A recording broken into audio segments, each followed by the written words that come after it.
So you suck at Arthur.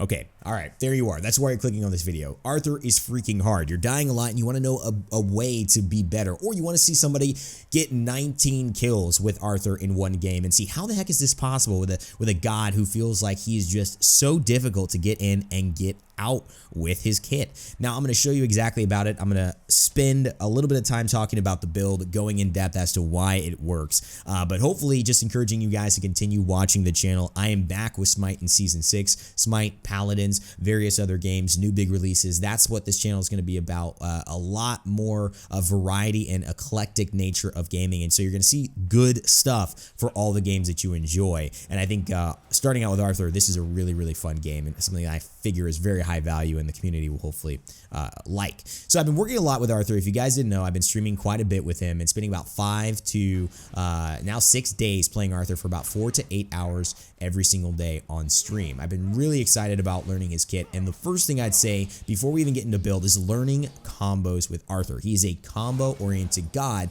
and if you don't figure that out and play him differently, then you are not going to have success. Once you realize he's a combo-oriented god, your first step is to learn his combos, which aren't that hard. The best combo is starting in blue stance, going from 3, your 2, your 1, and then going into your 1 again, your 2, and then your 3. This is the most efficient stance. You're going to basically cleave for protection shred. You're going to knock up, use your 1 on your blue stance, a 1 to cripple again, another 2 to slow, and then a 3 to use your big old twirly thing, which I like to call twirly thing, but is actually called Blade Storm, onto them while they cannot move and are slowed. That is essentially your go-to maximum combo, but there's a lot of small variations which you'll find value to. Here's that Blade Storm I was talking about. I get picked up by Fenrir, get out of the jaws very quickly, and now I'm trying to make things happen. I get the brutalized, but I knock him back up, and I use Sundering Strike to find the kill. I get another hamstring, and that puts him in a bad spot, and it allows the realist Trap God to find a kill, although I go down in the process. We trade out 1-to-1. We get 2 more kills after I die. I think that is 3 more kills now, and that definitely puts our team in a good favor.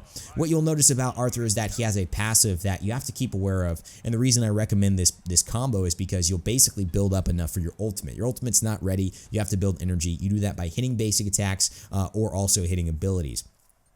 Thing with Arthur that you have to get used to is that each ability you use automatically switches you to another stance. So unlike Uller, where you can press 4 and switch stances, Arthur automatically switches you, which is a little difficult for new players who are familiar with stance switching classes, characters in SMITE already. So you have to get used to that, and again, adds to the steep learning curve. Once you do, though, you realize that Arthur is really meant to use all these abilities in tandem. As you can see, we get the knock up, the immediate 1 right as he lands, so we can't avoid the damage. We get 1 basic attack off, then we go straight into our Blade Storm. We get another Excalibur strike there. It's actually not Excalibur's Wrath, it's called Sundering Strike. I combined both of them, and now we get the slow. We use our 2 to get out of the way, and you can actually get a little bit of extra distance by using your auto attack and canceling that out with your 2 or your 3 in either of the stances, and that will allow you to be a little bit more efficient in getting away. The Fenrir just messaged me GG bro, which is actually pretty funny, so we'll see how that ends up working out for Sir Fenrir over there. He does seem very confident. And I've seen a lot of Fenrirs actually just dominating, so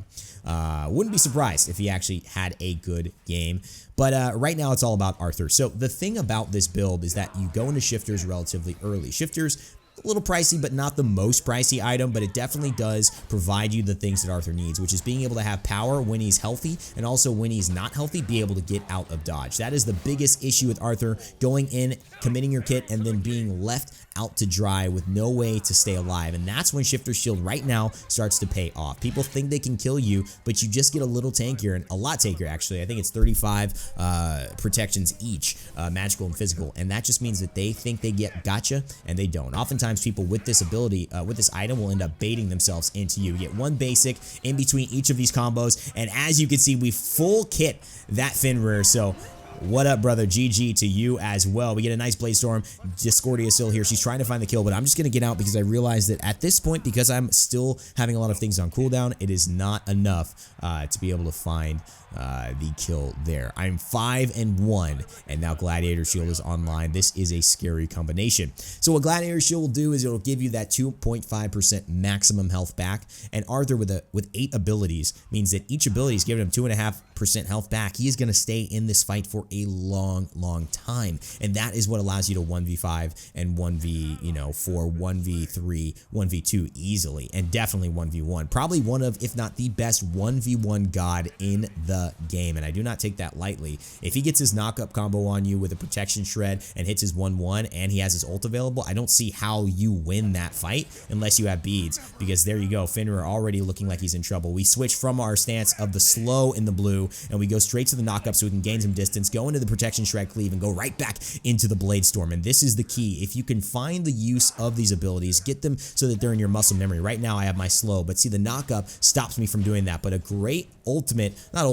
number 2 from the Baron Samedi actually helps to save me, gives me some healing, and puts him in a bad spot. We go straight into the Sundering Strike, and now we're trying to catch up and find the distance. Goku finds the kill though, and that's very nice. Miss my number 1, but we get the knock-up. We go into the cleave. We get another basic attack, and oh my goodness, not quite able to get the kill. I think Nox actually, excuse me, Nike actually gave her a little bit of an extra shield, and I got knocked up and was not able to find the damage. So knockups are going to be extremely annoying for a King Arthur player, and that is why if you're against the Nox, if you are, like I said it accidentally, if you're against the Nox, if you're against Sobex, who are really good, if you're against you know, any character like Neath, that's a really bad character. Geb, oh my god, horrible to play against. There are a ton of characters that really mess with you, but the thing I found is that if you grab your beads and you instead invest into Blink instead of what I like to do, which is pretty safe, Aegis, you are able to really disrupt the backline a lot more. You apply pressure that they cannot stop, because instead of having to use your kit to get in, you can get in with Blink and use your kit to finally kill. You can guarantee your protection shred rather than using that as a engagement tool. Right there, we get the protection shred onto the Sobek, hit a little bit of a basic attack. We see the Nike actually jumping in. We get a slow, we get a knock up, another basic attack, go into the Sundering Strike. We get our number 1 as well. Look for a basic attack, 2 basic attacks. We find the kill, turn in, find the hamstring as well. There's a Baron Samedi trying to give me some healing, and there we go. He hits him with the number 1. I use my Sundering Strike to actually, not the Sundering Strike, excuse me, the Twin Cleave and the Blade Storm to get out, and that's that min-max. We do see that someone's trying to find me, and there's the Discordia. The apple misses. It doesn't fall far from the tree, but it falls far enough. And now we are able to get into our more defensive items. So starting out with defense is important for Arthur because he does need to get in to do damage. We are 8-2. We have found kills, and now I'm going for Bulwark of Hope. Now, a lot of people said this is a selfish item, but Arthur, he needs to be selfish. He's doing his job by just being Arthur, distracting, being a crazy 1v1 kind of player, you know, making it very difficult, cleaving enemies right there, as you can see, creating all this distance. And now we go into the Excalibur's Wrath. We drop him down. Discordia trying to get away, but no. The Blade Storm is ready to come through for her. I'm trying to get back, but a great job by the Sobek to actually block for his teammate, and that truly was just perfect. We could get a double Sundering Strike, though, straight into an Anubis ult with some Baron Samedi assistance. Now the Fenrir maybe has bitten off more than he can chew, if you know what I mean. You know, he's a dog, and he's, you know, he's biting, you know, all those kinds of things right there. Anyways, beautiful attempt to be able to try to stop me, but the Blade Storm is still here, and the Twin Cleave is just so dang deadly. We get another Sundering Strike, go straight into a Twin Cleave, get the protection shred, and now the Sobek is trying to find us, but we go the other way with a usual number 2 that's a knockup, and we turn it into just an escape tool. The Fenrir has to use his ultimate to kill me. We're 8-3, and we look very good there. So it seems like there's a lot of complicated things happening, but because I have my Bulwark of Hope, I can be selfish, I can go into the backline, I can distract, and I now have crowd control reduction, and that is a big reason that gave me this build as an idea of why it needs to work. A nice knock up there into the 1, that's a great use of the combo. Get a basic attack in between if you can. That's what I'm doing.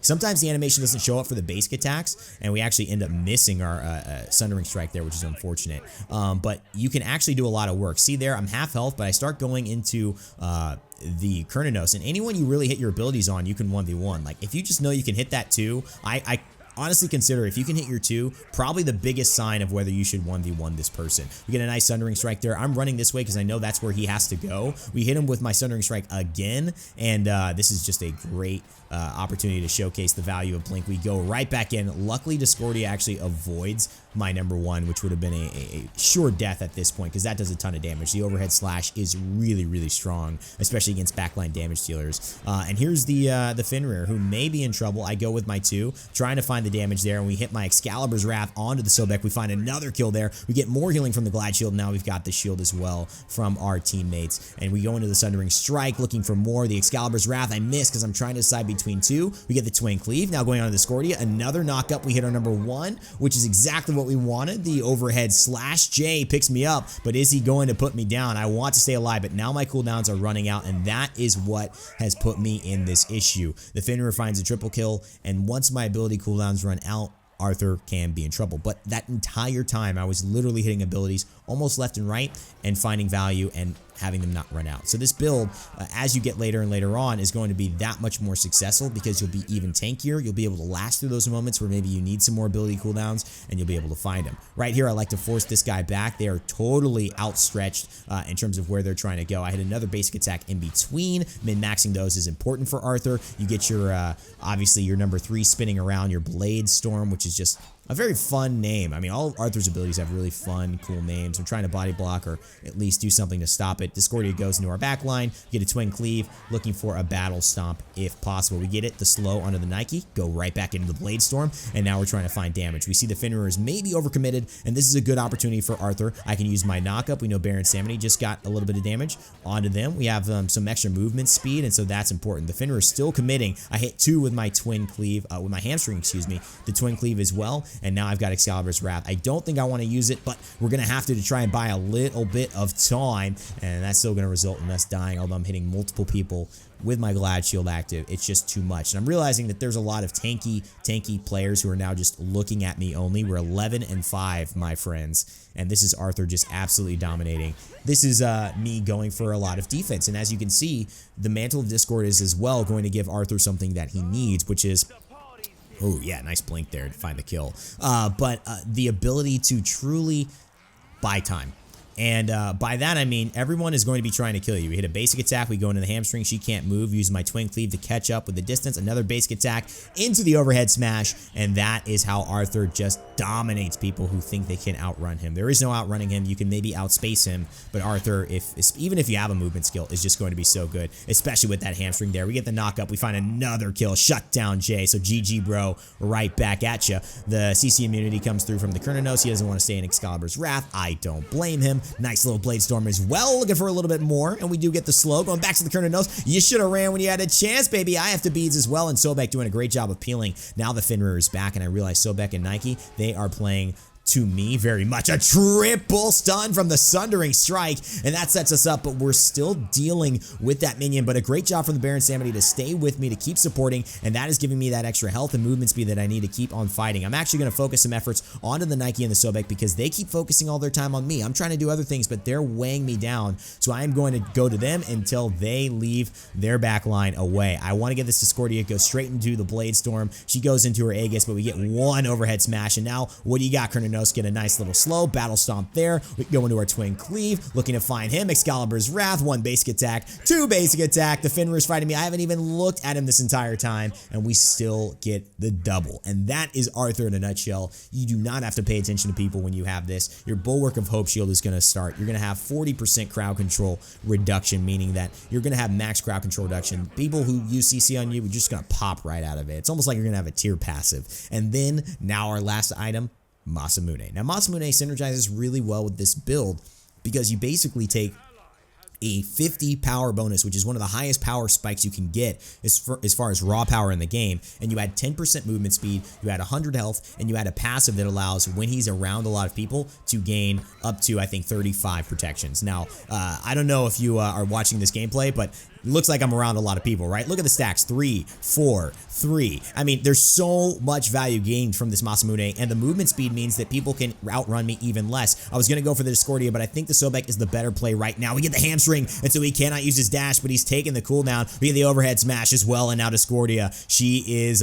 maybe a day late and $1 short on being able to get out here. I use the uppercut to try and get near her, and we're going to just follow her with that beautiful Blade Storm. As you can see, if you combo both of those, you're going to have so much more mobility. I find the Sundering Strike, get a hamstring so he can't jump. He's trying to pursue. He's going on to us, but unfortunately, I think he hits the wrong person on that ult. He may have wanted me. I might have been in trouble, but the Anubis comes to our safety, finds that kill there. I am still fighting, but I think at this point, I realize against those 2 tanky targets, I'm not going to kill them, and if I just back off, they're not going to kill me. So I save my life, I go in, and then I go back out, and we are in a good spot. 76 to 35, guys. This game could actually go their way, even though I've been dominating, so we got to make sure we do the right thing. I would love a nice blink here into the back line, and this gives Arthur, again, the ability to have a full kit and use that number 3, that protection shred, properly. We get a nice slow. She has to use her beads. We have the Discordia apple, but I don't really care that much. I have my Excalibur's Wrath, so I'm looking for the right target. I want to get the Fenrir. He jumps. Oh, no, but the Blade Storm, it is on the way. You cannot run. We get the slow. The Battle Stomp is enough. A beautiful Anubis, number 3,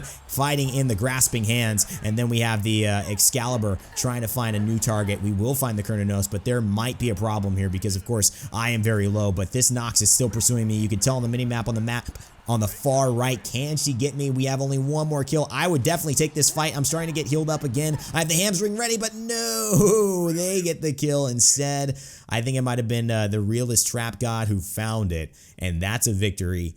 GG to you, Fenrir. GG to you, my brother. Hopefully you guys enjoyed this one. I want to give a lot of love to all my teammates, especially this Baron who was just mad supportive and really helped Arthur do his thing here. And so hopefully I explained this build, why this works. If you don't run something like this, the issues may be that you just can't sustain well enough as an Arthur. Arthur, under a lot of pressure and a lot of crowd control, really shuts down. That's why characters like Nox, Geb, things with knockups, things that can pull him out of his combos really hurt. And so for me, if you're able to build this way where you get your lifesteal, you get your kind of bait extra protections from shifters, you get magical and physical protections from Bulwark, Mantle, and Masamune, so you're tanky, but then you get your crowd control reduction, you get some extra movement speed so he can close the gap without having to use his abilities, and you run Blink. This to me has been the best combo I've found for skills and for abilities for Arthur. You level your 1, level your 2, then you level your 3, leveling your ultimate whenever it's available, and you hit that combo 3, 2, 1, 1, 2, 3.